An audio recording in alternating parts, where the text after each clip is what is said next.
Hey guys, just a pretty short live feed here because once again I'm just here with my phone, which the battery is not doing so well on at this point because we've been driving the 49 around today. We took a nice little drive in it up to Mexico Beach, Florida, where Hurricane Michael really devastated it with all kinds of surge. But in any case, just gonna. Oh, it's starting to thunder.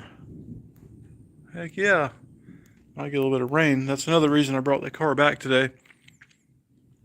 I was going to hang on to it until tomorrow, try to get an alignment done, but it's being a little bit naughty. I'll talk about that in just a couple of minutes. But on the IROC, the only real progress I've made is I got my hands on some Corvette related accessories here. So I've got the bracket, power steering alternator, and this looks like a pretty good configuration. So I think this is the direction I'm going to go in. I have heard that I might even be able just to use the lines for the power steering, although the turbo plumbing might get in the way of that, so I may still have to make some custom lines, but it's pretty close. It's a little higher up. I'm not sure if this is the one where you can reuse the factory lines, but anything that requires less effort is good on my part. Anyway, got good clearance here, a little bit close to the fuel pressure regulator, but we can move that if we need to. Um, but, good access around the alternator. Decent access to getting to the bolts to the manifolds over there, hopefully.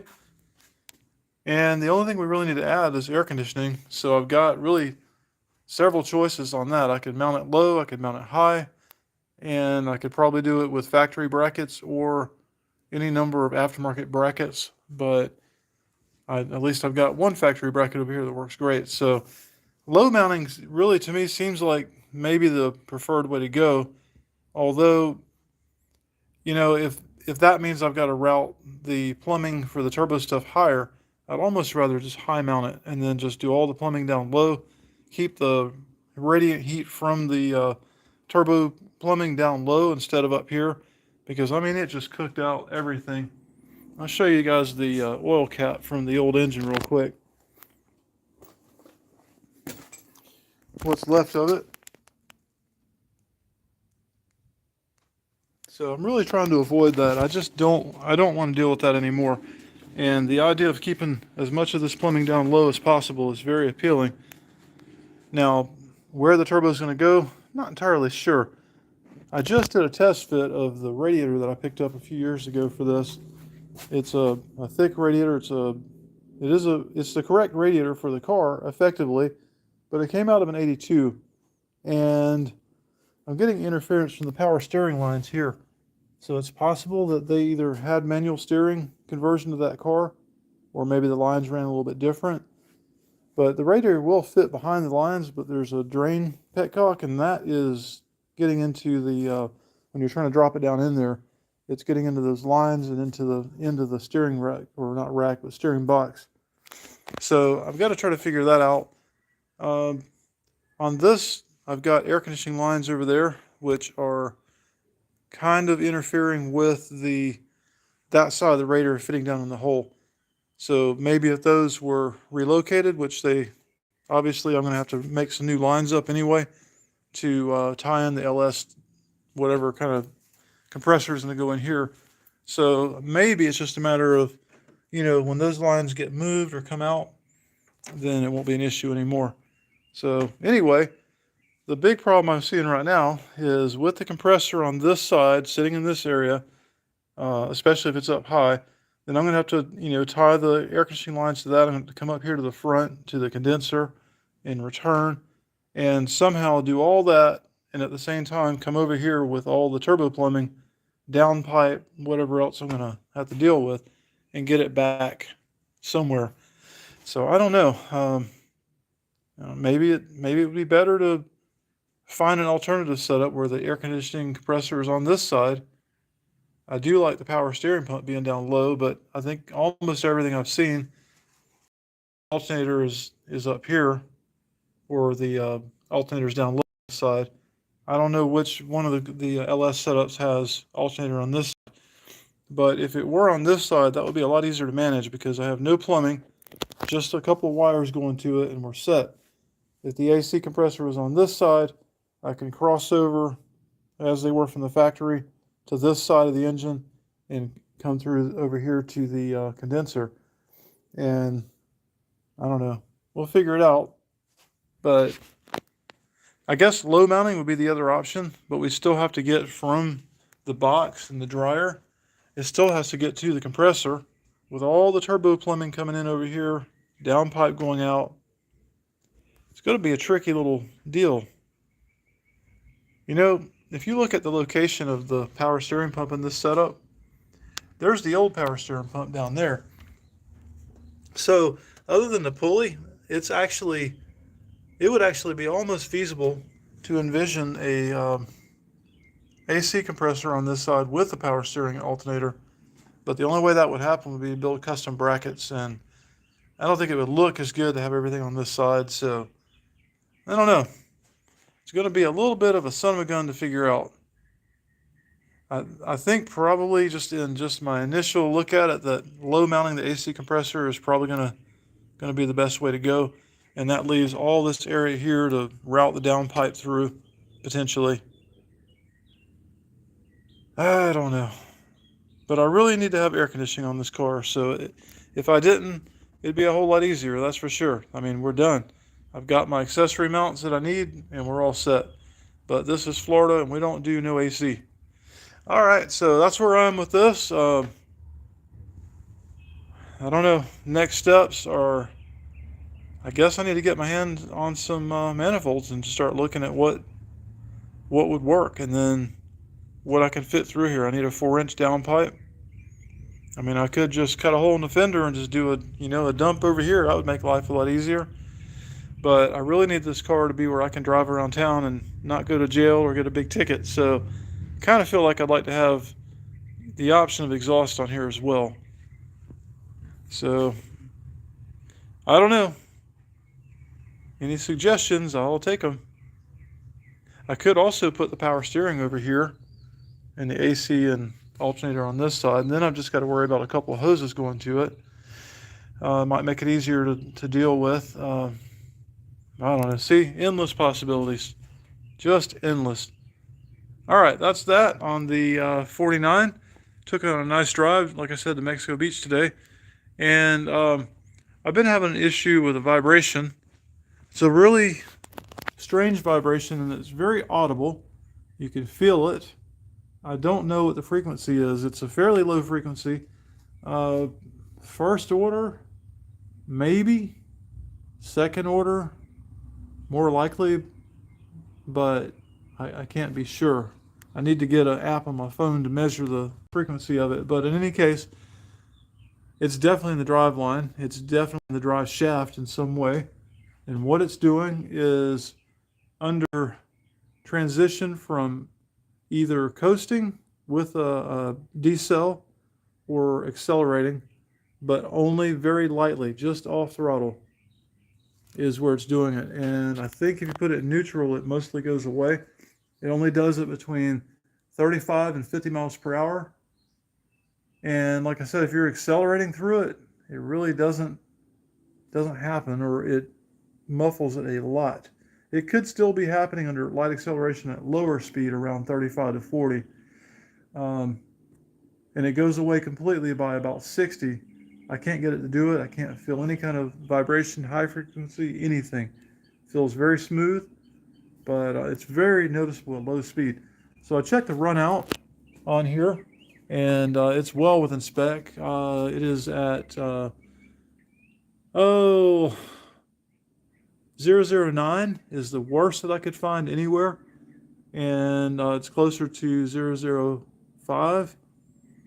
I think I pulled like about a 9 in the middle, and a little bit less than that over here. I checked phasing, so I put a degree indicator on here, got this zeroed out, walked it back here on the cap. On this one, stuck it on there, and it looks dead accurate. So I need to be able to research on if there is a phasing area, since this was a custom-made drive shaft. They basically shortened it, and it's a tapered shaft, which nobody wanted to touch, and only one shop was willing to do. But the runout looks good, so I don't think that was an issue. But if they got this off phasing, It is extremely minor, less than 1 degree. I don't have any way of getting it much more accurate than that. So, I mean, it looks like it's dead on to me. So it's not a phasing issue. I did have a pinion angle issue, which has been resolved. I had measured this over here originally and found it to be pretty pretty significant. I don't remember what the number was. I want to say about 6 degrees is what I originally estimated, but I ended up building this mount and finagling a few things, and I got it at 3.5 degrees. So, you know, three is pretty common. So the problem is I did not go from the original initial guesstimate of 6 on the rear. And so I was having a pretty bad vibration around 55 or 60. And so now I brought this down to right at 4 degrees.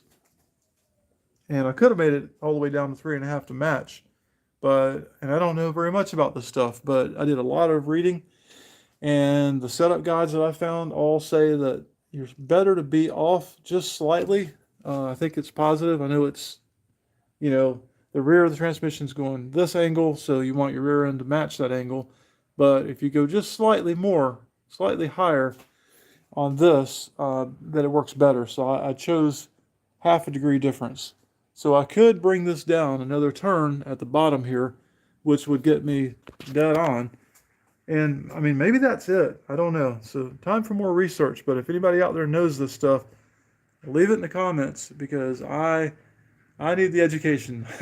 This is all new stuff to me, and I'm just glad it's running. But the vibration, it really feels like it's eventually going to tear the drive shaft out of here. I mean, it's, like I said, it's very audible. If I really thought about the frequency of it a little bit better, could probably figure out what it is. I want to say it's around 45 or 50 hertz in that range when it's worst. But hey, James, how's it going? Oh, just a little update on the car. Everything's going good. We just went for a nice long drive down to Mexico Beach, and car did really well. I don't know what the mileage was, but I can tell you that I threw about 5 gallons in it last night, and we went riding around, went to a cruise in, and got back home.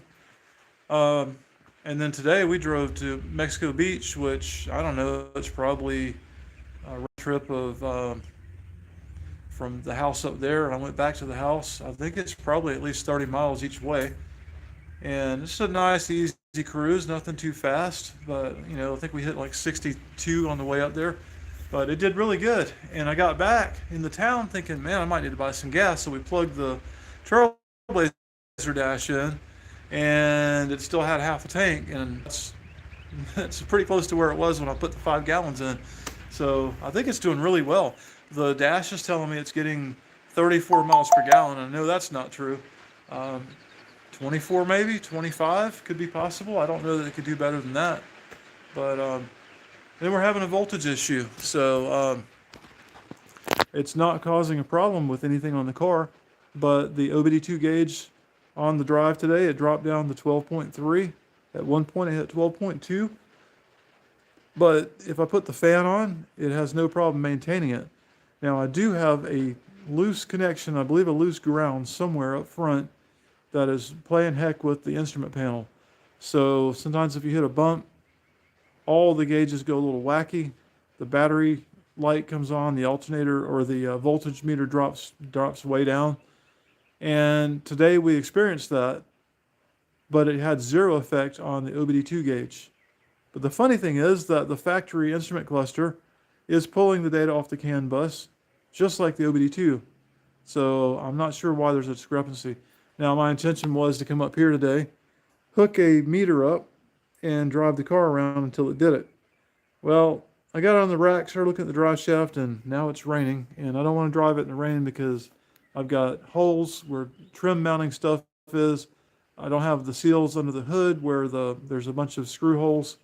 And if it rains or you wash the car, water comes in.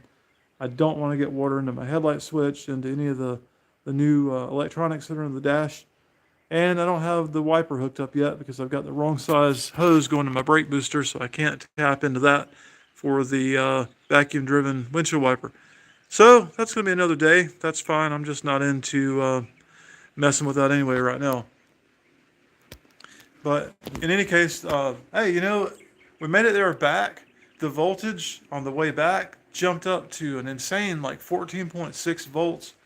So I guess the alternator regulator is going out, would be my guess.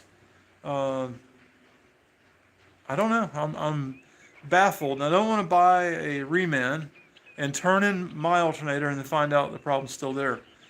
And I don't really want to do a reman. I'd rather just get online and order a new Delco alternator because I've had better luck with new on this. There's so many problems with rebuilt uh, alternators. I'll leave it at that before I say something I shouldn't. Let's just say that they're not so wonderful. Yeah, and I've been seeing that there are issues with some of the Trailblazers doing this. So maybe it's not a big deal. That's why I want to get before I do anything, I'm going to hook up a voltmeter to the battery, come in the car with it, and just watch it and see what's really going on, because that's really all that matters. The rest of it, it won't matter. I'll have a voltmeter, and I don't care if it's saying 12 and a half or 14 and a half, as long as it's not 11 and falling. And I think we'll be all right. But yeah, the vibration is the biggest problem I'm having right now. I'm halfway tempted to order another drive shaft. In fact, I took this out here. Somebody really screwed up. I ordered this drive shaft without realizing that I went with the wrong size U-joint, basically.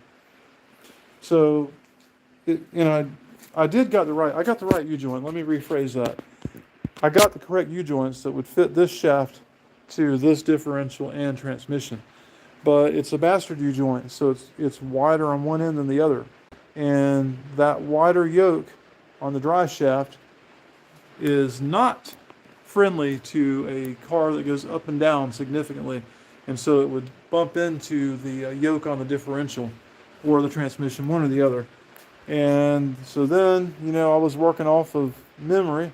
I dug out the old drive shaft, and yep, it had a smaller yoke on it.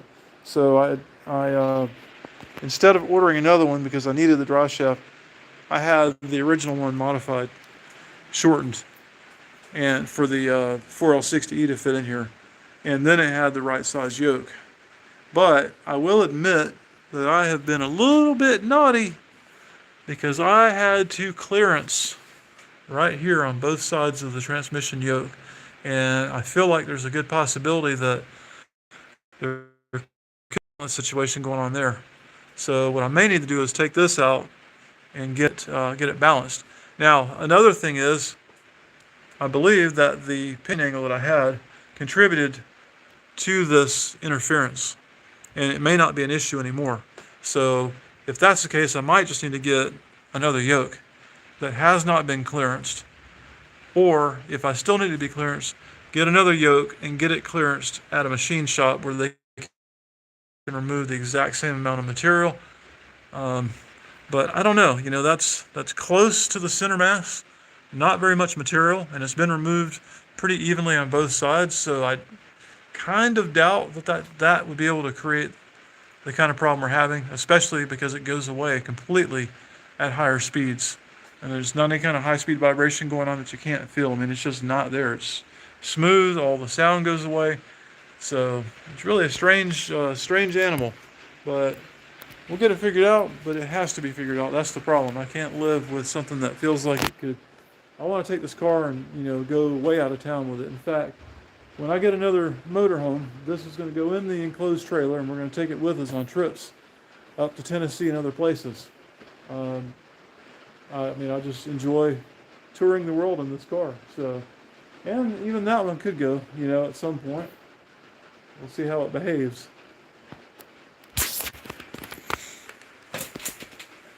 Well, I hope you guys are all having a great Easter. On the IROC, if you're still here, sorry I missed your question. So on the IROC, I've acquired a bracket for Corvette for the alternator and power steering pump, which I've got on here mocked up. Obviously, the water pump and the main balancer pulley will have to be changed, but this configuration could work. Although the factory configuration I had the AC where the alternator is, which would be really nice to have it there again, because if the alternator is on this side, it could either be low mounted or high mounted, and it's just a wire going to it. Whereas with the AC compressor on this side, we're going to have to do a lot of plumbing down to that, and it's all crossing over where all the turbo plumbing is likely to be at. And I even thought about, what if we put the turbo on this side and cook out the brake lines and the steering shaft. I don't think that's going to be feasible for a 4-inch downpipe. And then finally, also mentioned the idea of, what if we put what if we either get or build brackets to put all 3 accessories on this side, get the power steering pump down real low where it used to be at, put the AC compressor in here and the alternator all on the same side. I just think that's kind of maybe not the prettiest looking setup. I don't like an imbalanced setup. That's one of the reasons I really love to do a twin. And if I went to a twin, that might make things a little bit easier on the exhaust, and we can definitely snake a 2.5 back on each side and have the air conditioning and everything in here. So it could be a case for twin, but remains to be seen. So that's what's going on with that. And this car, well, we've got to do some surgery on the air box. Basically, this is just kind of sitting in here. It's not actually attached, and that is not good for... The air filtration system is not securely attached to the intake track, but it is drivable. But somebody doesn't drive it very much. She has yet to drive it, so I don't know. She just likes to leave it sitting. Well, that's all that's going on with me, guys.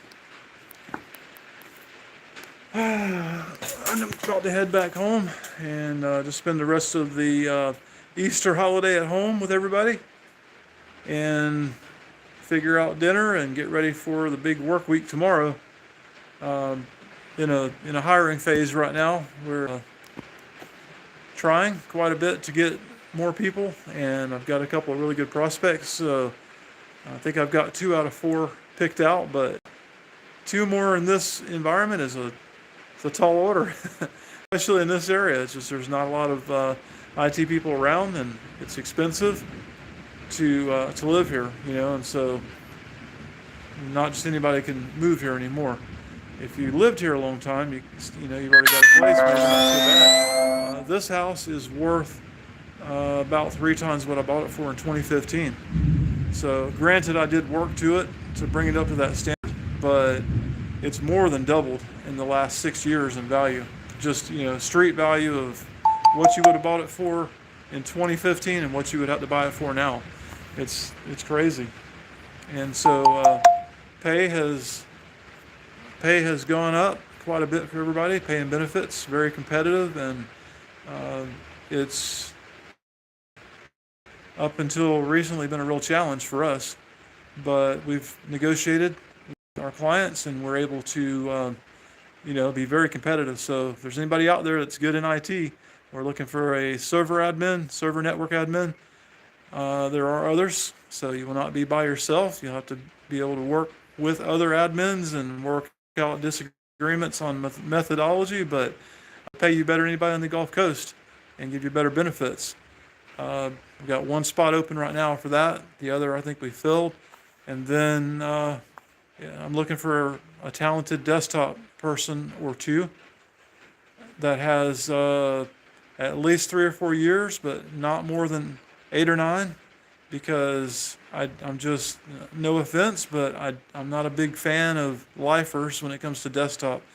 I think that anybody that is really good in IT ultimately wants to get up to server admin, network admin, IT operations manager, all the way up to the top, to IT director. If you're content with desktop, probably won't be a fit for our job. But not to say that, may not be a really good desktop person. Actually, it might be good to have somebody like that, because, the problem is, in a small company, all companies are really like a pyramid if you get down to it. If you're running the cash register, then you could work your way up, but you probably won't ever get to be in the CEO position, maybe, but it's extremely hard to get to the top. And most small businesses, you're never going to get above second level manager at least. So if everybody wants to advance, then eventually most people are going to be unhappy because everybody can't become the boss. It's a challenge, to balance your happiness of your employees with reality of business. So, and it's not just money, as I've found out. You can't just keep throwing more money at somebody and keep them happy. It's just a cycle, is what I've learned. People come in and they spend a certain amount of time, they gain experience, and they see an opportunity to go to the next level. And it's understandable.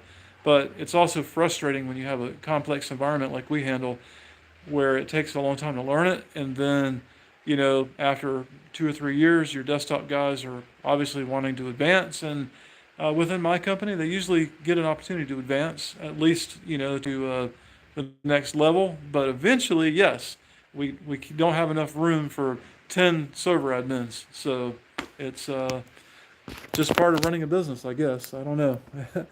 It would definitely be a good idea to win the lottery. I think that would be the answer. Then you don't have to worry about it. But unfortunately, like most of you guys, I am out here doing the daily struggle, trying to keep up with it all. And somewhere in between all that, coming out here and working on the shop on these cars. And 6 people. I think that's a record. Happy Easter to everybody that's watching. I'm pretty much sitting here today. I've been having a lot of back issues the last few days, spinal inflammation. So it's 7, man. We're really getting there today. I've been in a lot of pain the last few days, so I haven't really felt like doing a whole lot. But on this car right now, there are many things I could be working on. I need to install these guys.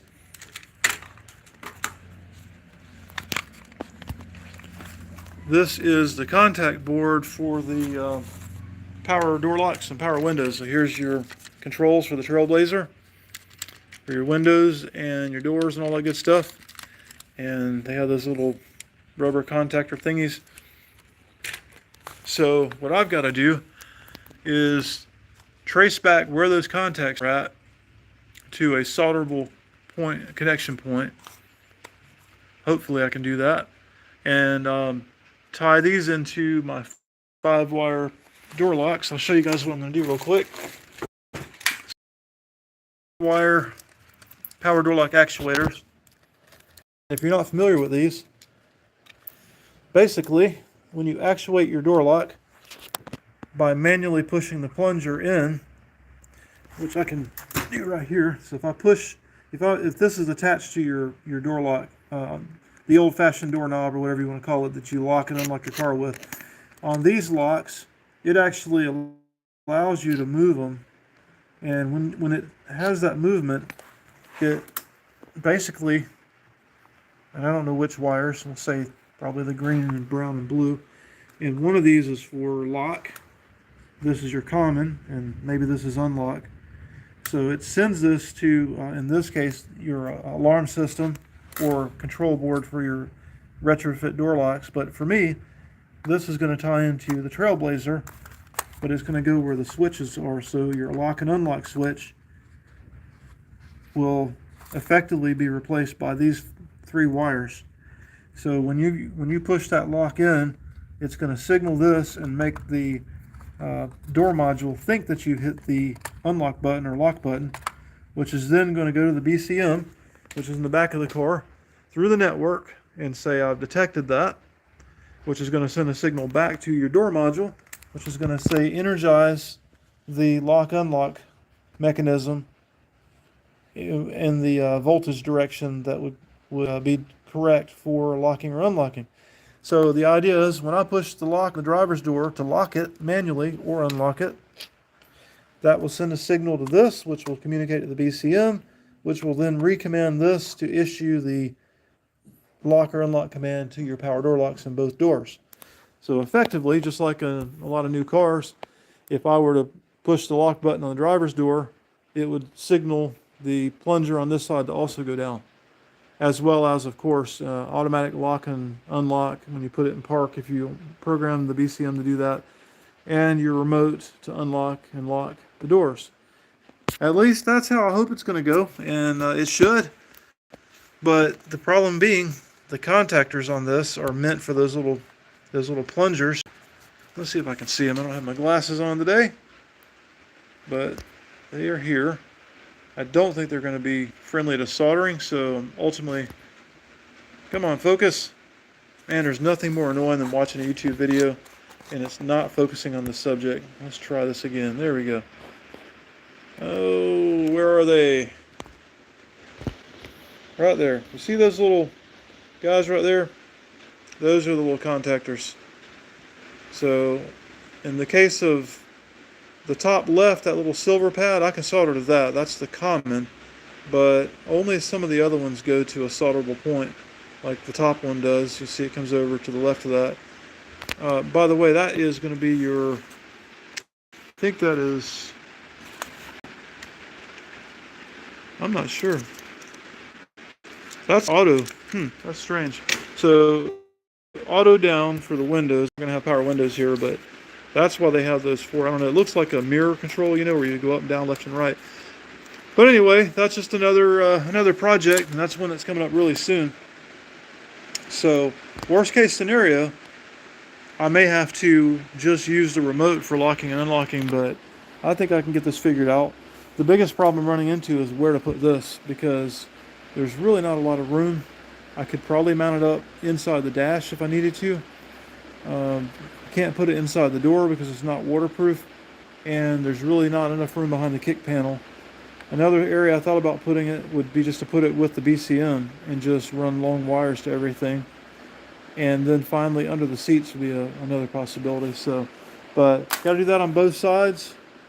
I figured out how to mount the locks, the motor actuators. Got a real good spot for those. The only problem is that this rod is too short. So either I need to order longer rods or go down and find a steel rod and just solder or weld it to that and extend the length of it.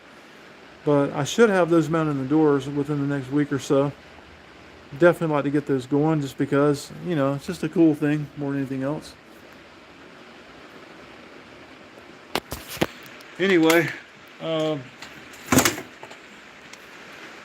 about to close this video up because I don't have a lot to talk about, but took the 49 up to this cruise-in last night, and I'm continue to be blown away by the level of interest in the car, just how it appeals to everything. I mean, I don't care if you're 3, if you're 103, male, female, any race, any category of car people. I've now had 3 people in the tail dragger trucks that have either rolled windows down and told me how much they love it, or given me a thumbs up, or just did a breakneck, stare at the car, which is, I don't know. I've had a pretty elderly black lady today that, I don't know, you wouldn't think that, demographically speaking, that you don't see them like at car shows very often. Like, I'm talking like 70 or so, 65, 70.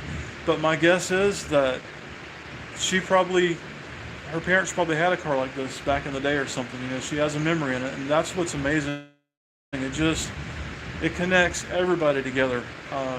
Every race, every age group will just talk about the car when it goes by, and I love that. I just love something that, in a world of divisive issues, it just feels nice to have something that everybody can have a common ground on, I guess is what I'm saying. We're all human. We're all in this together. Politics have divided us in many ways, and not even the politics so much as certain people in politics that have grabbed on to certain things to further divide us, and it really sucks. But the car thing runs deep for sure, and especially old cars. Um, and then one of the most just amazing moments happened today. I was driving down the main drag on the way here, and this guy obviously was a paraplegic and in a very fancy wheelchair. I don't know how he was driving it. Maybe he had some movement. I don't know what his conditions were. Um, it appeared he'd been that way his whole life, just based on uh, the way he was sitting in the chair. He had no movement of his head.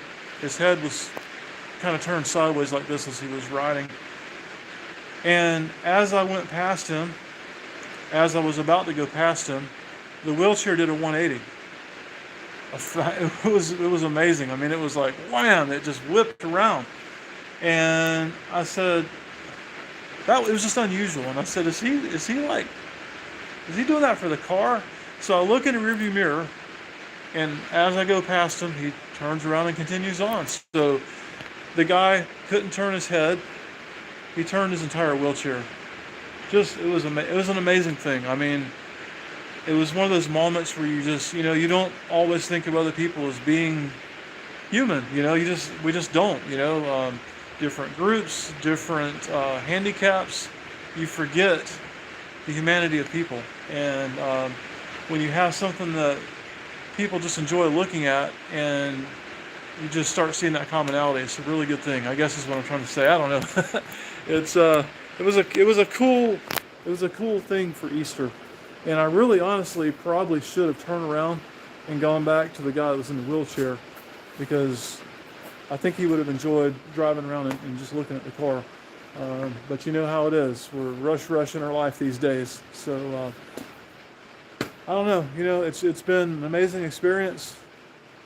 The car has always had a good response out of people, but I just can't believe what just a couple inches lower does for the interest level of the car. And then, man, if you really slam it, or you do a little tail dragging with it, we were taking photos of it today, and we're at a park, and this really rough looking guy was sitting under a pavilion, and I don't know, I guess he was looking at the car, but I have been approached in that park before by people that, were panhandling and whatever, and,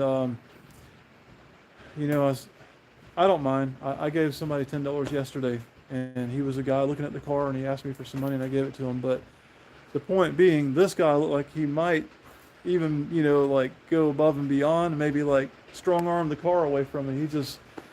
He looked scary. I mean, that's all there is to it. And he kept staring over, and I thought, man, I just hope that, he's not like, I'm trying to enjoy my Easter Sunday. And I'm not trying to be judgmental, but the guy really looked frightening.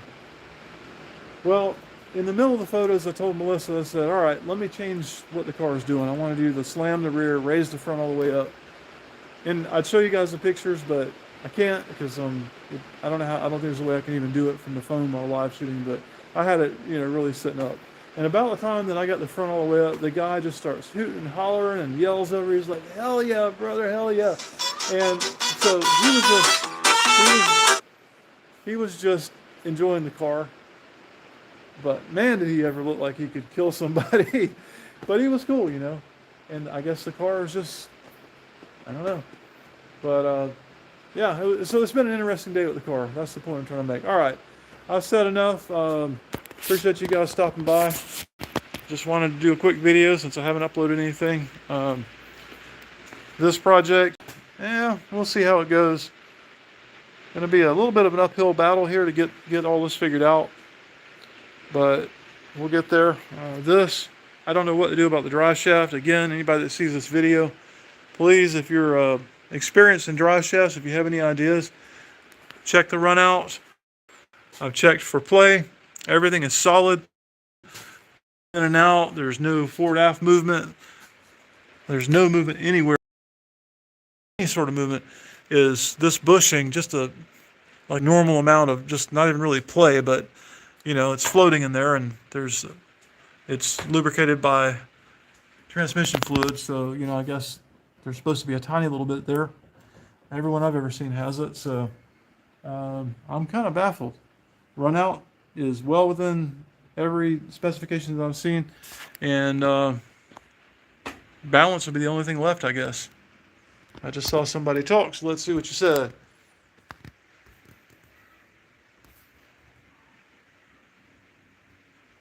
Yeah, Mike, I'm always happy to see kids that are into cars because sometimes it feels like that's, a rare thing these days. But I was driving this car a few weeks ago, and this kid got off the school bus, and I was probably a block down the road when he got off the bus.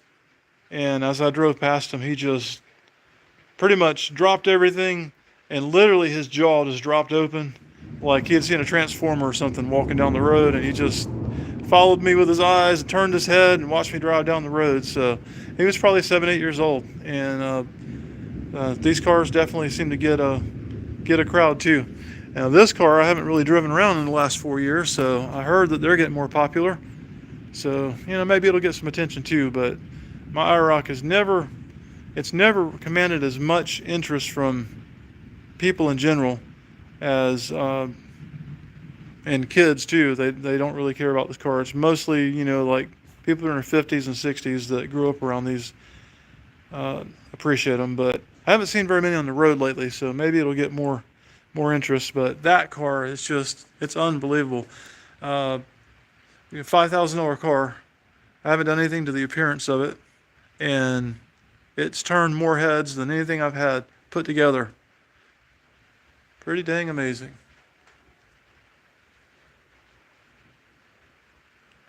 So yeah, I'm gonna have to look at the balance. I think I may just order another drive shaft from these guys here. They were quick. They did a good job. This was done at an area shop that does mostly truck stuff, and they did a clean job. But it's not what they specialize in. And like I said, being a tapered shaft, they didn't want to mess with it. So their hesitance kind of was off-putting, and we're having these crazy vibrations now. So I think I'll probably just order one of these this week and see how it goes. All right, well, I guess I'm out of here, guys. So I hope you and your families and everybody else has a great Easter. I appreciate you guys stopping by.